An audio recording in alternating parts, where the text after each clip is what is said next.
So are you curious what the sorcerer is going to look like in the new player's handbook?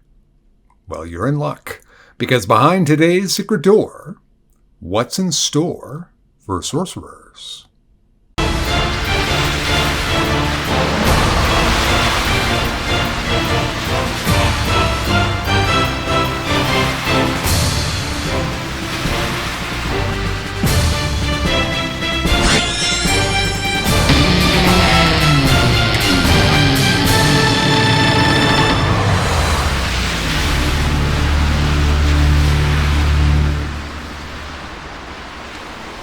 So behind today's secret door, what's in store for sorcerers?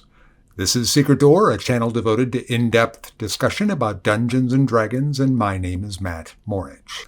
Okay, so I have started a new Patreon. If you're interested in supporting the channel, the link will be in the description and in the pinned comment. Your help will be much needed and greatly appreciated. And many thanks to Marcelo, Doug, and William for your support. Okay, so like the other videos, this video is based on the interviews with Jeremy Crawford about everything that's going on in the new player's handbook. And like many of the other classes that I've been covering on this, there's a lot we don't know. So it can be a little bit frustrating in dealing with this and getting overly excited because we don't know a lot about spells. There's just a lot we don't know in the final details of things. But I'll cover what are going to be the general changes in the sorcerer class as outlined by Crawford in the interview, and what changes we will see in the subclasses. The subclasses that will be included will be the Wild Magic and Draconic, as well as Aberrant Mind, yay, and Clockwork, yay. The latter two, Aberrant Mind, and I'll just kind of cover those really quickly here. There's almost no changes to Aberrant Mind and Clockwork. In fact, there were no changes listed at all, other than some wording changes. The first big change is a change that happens at level 1. And this is, to me, the most interesting thing in the interview with Crawford. Innate sorcery happens at level 1. When you use this feature, you spend a bonus action and you enter a 1-minute state where your DCs are improved by 1, and you will have advantage on any attack rolls with spells that have a spell attack roll. Crawford refers to this as a form of a synonymous with a barbarian's rage, so like a sorceress rage. Now, to me, this is the most interesting thing that the sorcerer is getting in the new player's handbook that we know about so far, that Crawford had talked about.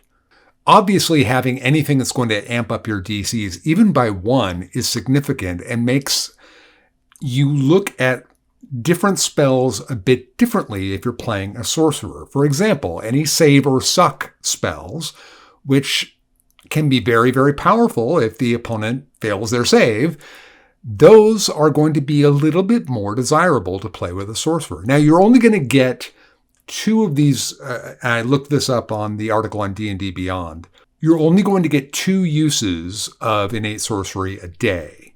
But later at level 7, you'll be able to spend sorcery points to be able to renew uses of innate sorcery. But even still, if you're talking about 2 encounters that innate sorcery is going to be able to cover, saving those for more difficult or really difficult encounters won't be that big of an ask. And that edge of just that 1 plus 1 to a DC that you're getting that you didn't get before, that's a significant bonus. Now, I don't want to oversell this at all, but I want to emphasize that this feature, between this and the advantage that you'll get on attack rolls for spell attacks, will make you evaluate spells for a sorcerer differently than you would for any other class.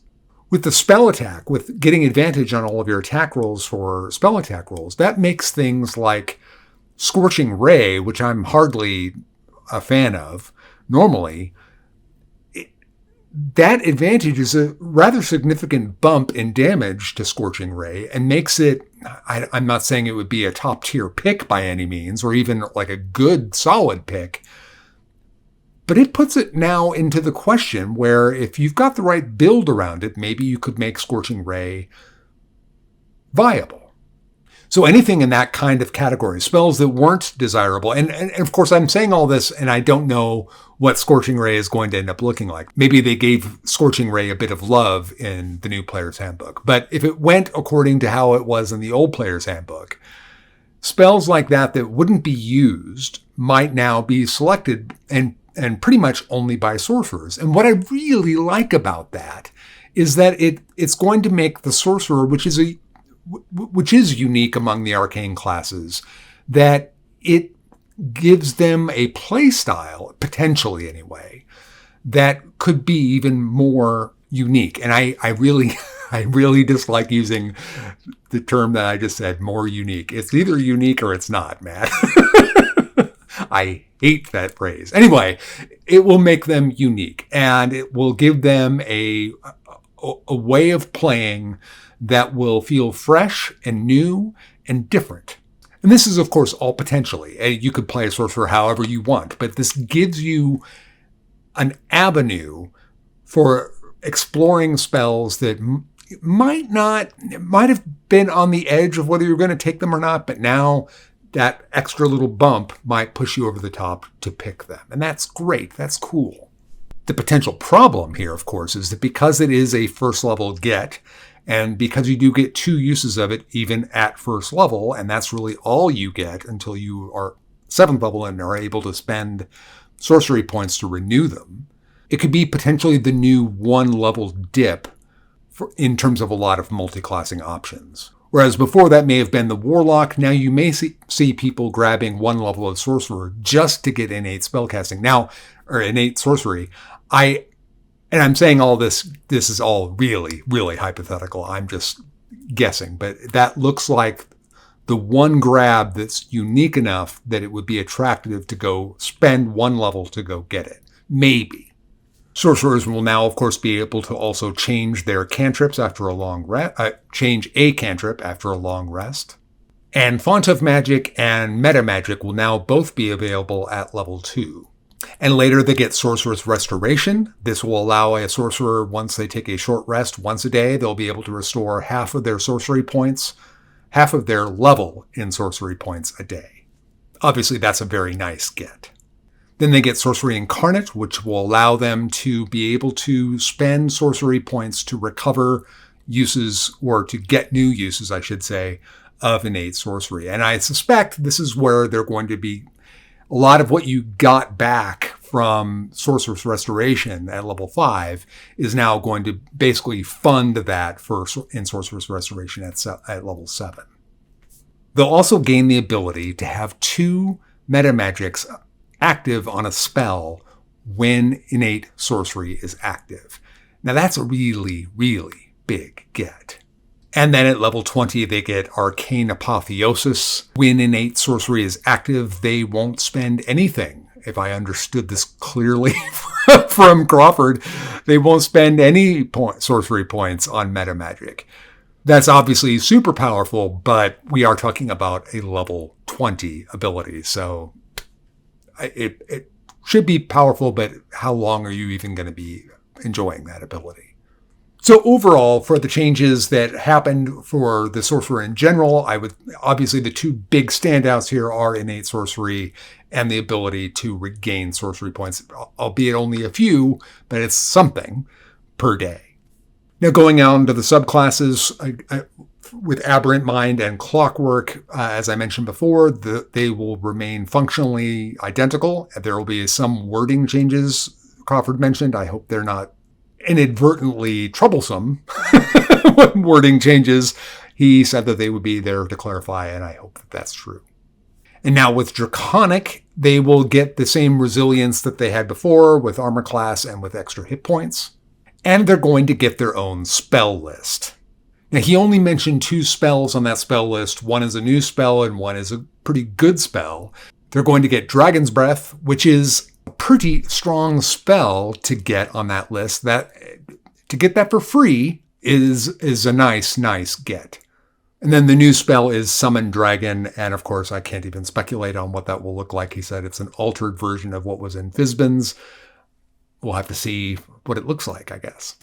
Draconic Resistances will now no longer require sorcery points. That's a nice get. And when they get their wings, they will now have a faster movement rate, but we don't know exactly what that is, but faster is obviously better. So another get. At level 18, they'll get Dragon Companion, where they can cast Summon Dragon without the use of a costly material component, according to Crawford, and without the use of a spell slot once a day, and without concentration. Now that's the big one, right? So without concentration, it almost doesn't even matter at that. Of course, we are talking about level 18 here. But at that point, it almost doesn't even really matter how good Summon Dragon is as a spell. And I suspect it'll at least be, you would hope that it's at least going to be pretty good.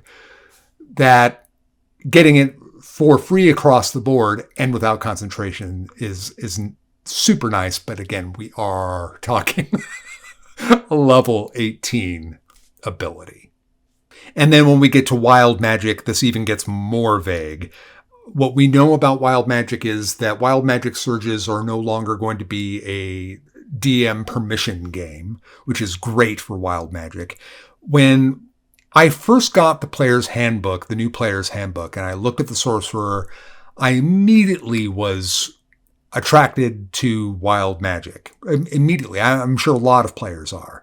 And immediately, as soon as I started reading it, I went, oh. So the ability now to be able to have control over whether the Wild Surge is going to be rolled on or not is great. That's fantastic. But we don't know the details yet. But the very fact that it's no longer DM permission is great. That's great. I mean, the very fact that it was DM permission and the fact that it is such a random thing to begin with made Wild Magic almost an unplayable option.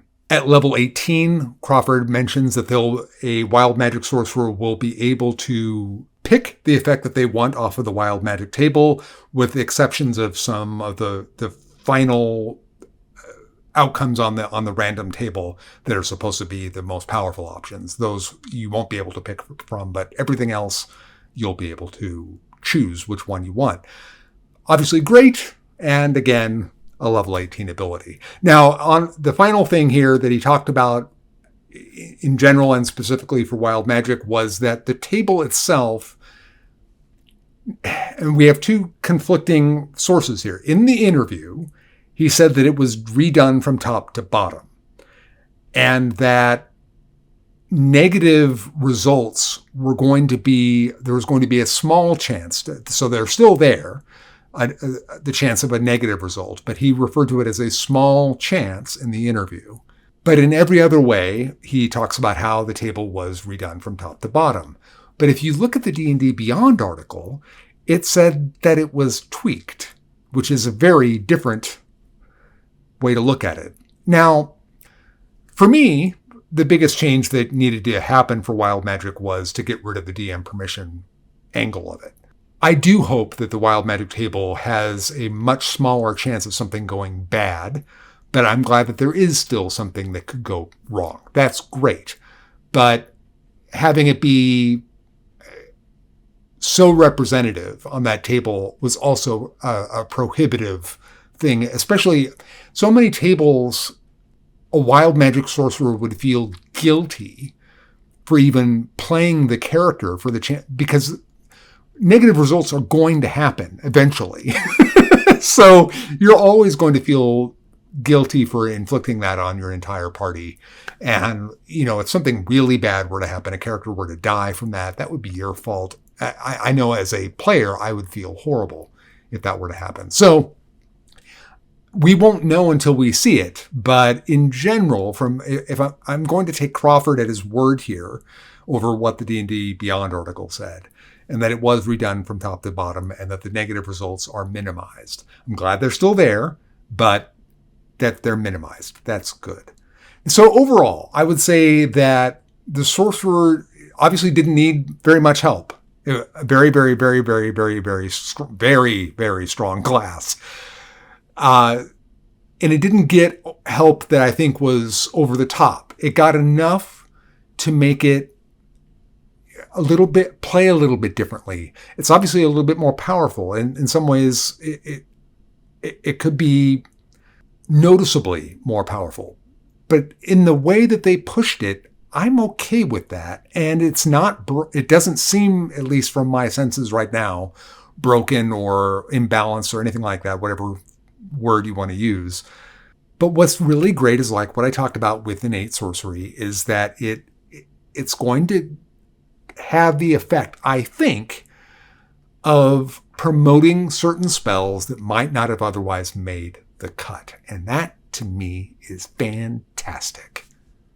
Well, that's all I've got. If you enjoyed the video, please like, please share, please subscribe. And if you're stuck and you don't know where to go, you can always search for a secret door. Until next time, I cast bless on all of you.